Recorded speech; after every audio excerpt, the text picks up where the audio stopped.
इसका मतलब तुम मुझे छोड़ दोगे? तुम कैसी बातें कर रही हो? मैं दुनिया छोड़ सकता हूँ लेकिन तुम्हें नहीं। मेरे पास एक बहुत अच्छा प्लान है। आशीष कंचन को अपना प्लान बताता है, जिसे सुन कंचन बहुत खुश हो जाती है और अगले दिन ही कंचन और आशीष मंदिर में एक दूसरे से शादी कर लेते हैं। शादी के बाद आशीष कंचन को जैसे ही घर लेकर जाता है, मानो जैसे आशीष के घर पर किसी ने परमाणु बम ही गिरा दिया हो। आशीष, तेरी हिम्मत कैसे हुई इस काली लड़की को हमारे घर की बहू बनाने की? अरे शादी से पहले क्या तेरी आंखों पर पट्टी बंध गई थी जो तूने इस बदसूरत से शादी कर ली? इसकी जात बिरादरी क्या है, किस खानदान की है, कुछ पता भी है? भैया, आपने तो सारे रिश्तेदारों में हमारी नाक ही कटवा दी। सोचा भी है आस पड़ोस के लोग क्या कहेंगे? लोग क्या कहते हैं मुझे इससे कोई मतलब नहीं है। मैं कंचन से प्यार करता हूँ और कंचन मेरी पत्नी है। अगर आप दोनों को कंचन स्वीकार नहीं है तो मैं कंचन के साथ इस घर को छोड़कर हमेशा के लिए चला जाऊंगा। आशीष कंचन का हाथ पकड़कर जाने लगता है कि तभी, अरे माँ, भैया को रोक लो। अगर वो चले जाएंगे तो हमारा क्या होगा? इस काली का तो हम कुछ न कुछ देख ही लेंगे। बेटी की बात सुन और अपने इकलौते बेटे को घर छोड़ता जाता देख कलावती उन्हें रोक लेती है और उन्हें माफ करने का नाटक करके उनके गृह प्रवेश करती है। देखा मेरा प्लान कैसे काम किया? आप बिल्कुल ठीक कहते थे। अब देखना मैं माजी और प्रिया का कितने अच्छे से ख्याल रखूंगी। अपनी सास और नंद के मान जाने पर कंचन काफी खुश होती है और ऐसे ही उन दोनों की शादी का पहला दिन गुजर जाता है। अगले दिन कंचन सबके लिए स्वादिष्ट नाश्ता बनाती है। सभी लोग नाश्ता कर रहे होते हैं कि तभी आशीष को एक कॉल आता है। क्या हुआ भैया, किसका कॉल था? कंपनी की तरफ से कॉल था। 2 हफ्तों के लिए हमें काम से बाहर जाना पड़ रहा है। कंचन, तुम्हें छोड़ के जाने का मन तो नहीं है, लेकिन काम भी जरूरी है। मैं जल्द आने की कोशिश करूंगा। आशीष जल्दी से अपना सारा सामान पैक करता है और मीटिंग के लिए निकल जाता है। वहीं दूसरी तरफ, अब तो भगवान भी हमारे साथ है। अब हम हमारे प्लान को अच्छे से अंजाम दे सकते हैं। बड़ा शौक था ना मेरे बेटे को फंसाने का।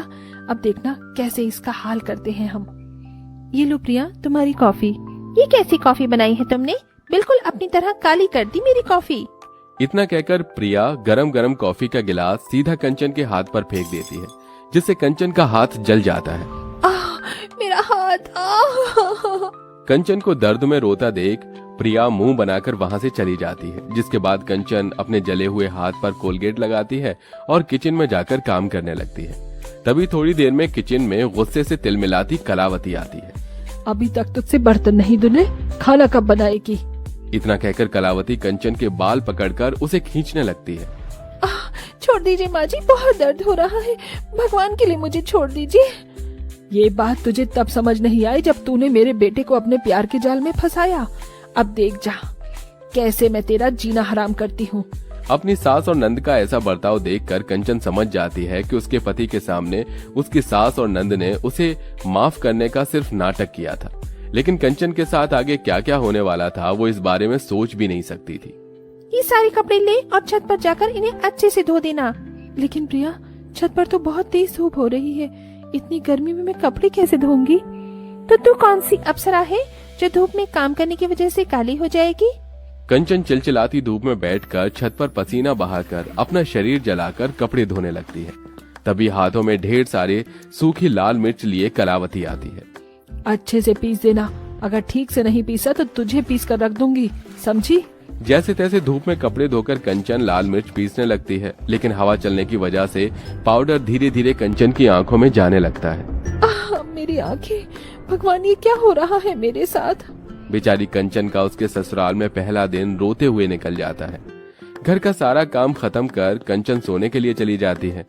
अगले दिन होते ही दोनों माँ बेटी सीधा कंचन के कमरे में आते हैं और उस पर पानी डालकर उसे उठा देते हैं। अभी तक सो रही है, घर के सारे काम कौन करेगा तेरे बाप?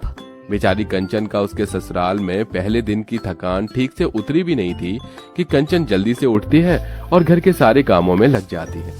दोपहर तक सारे काम खत्म कर बैठी ही होती है कि तभी, ये गेहूं को जल्दी से पीस दे। इतना गेहूं मैं अकेले कैसे पीस पाऊंगी?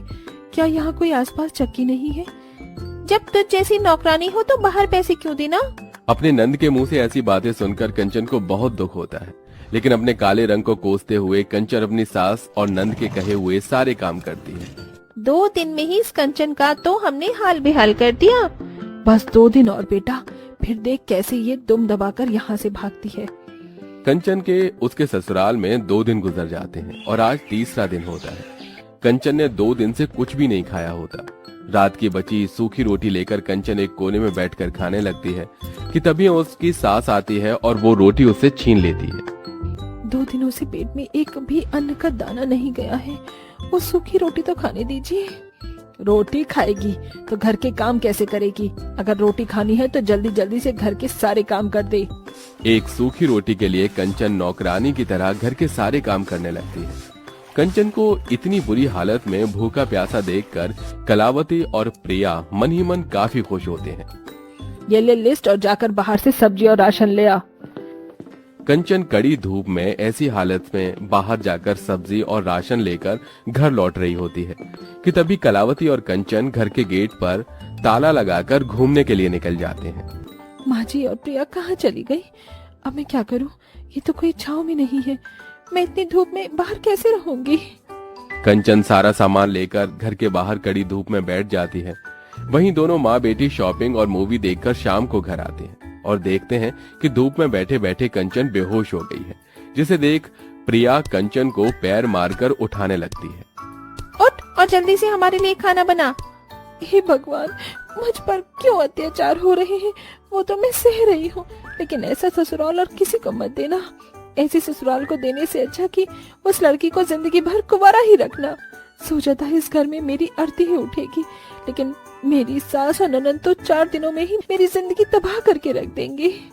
पूरी नौकरानी की तरह काम करना, कड़ी धूप में कई कई घंटे तक बाहर रहना और खाना न खाने की वजह से कंचन की हालत काफी ज्यादा खराब होने लगी थी। उसकी आंखों के नीचे काले काले गड्ढे हो गए थे। इसी के साथ वो ठीक से चल भी नहीं पा रही थी। ये सब देखकर भी प्रिया और कलावती को उस पर जरा भी तरस नहीं आता। माँ, जितने अत्याचार हमने इस पर किए उतना अगर किसी और पर करती तो वो कब का घर छोड़कर चली जाती। लगता है ये ऐसे नहीं जाने वाली। अब तो हमें इसका खेल हमेशा हमेशा के लिए खत्म करना होगा। दोनों सास नंद अपनी बहू को अब जान से मारने का प्लान बनाती हैं और कंचन को काम के बहाने सीढ़ियों के पास बुला लेती हैं। जी माँ जी, बोलिए, आपने बुलाया?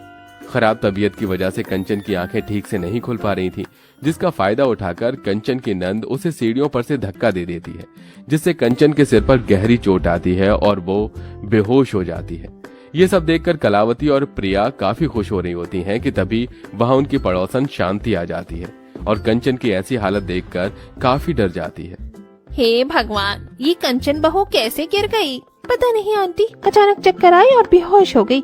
हम तो इन्हें जल्दी से हॉस्पिटल ही लेकर जा रहे थे। शांति को देख प्रिया और कलावती कंचन की फिक्र करने का नाटक करते हैं और जल्दी से उसे अस्पताल लेकर जाते हैं।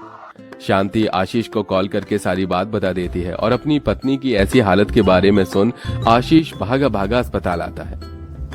देखिए, आपकी पत्नी की हालत काफी ज्यादा खराब है। जब तक उन्हें होश नहीं आ जाता हम कुछ नहीं कह सकते। वो कोमा में चली गई है। कोमा का नाम सुन आशीष काफी डर जाता है और हर दिन भगवान से कंचन के ठीक होने की प्रार्थना करता है। तकरीबन 1 हफ्ते बाद कंचन कोमा से बाहर आती है।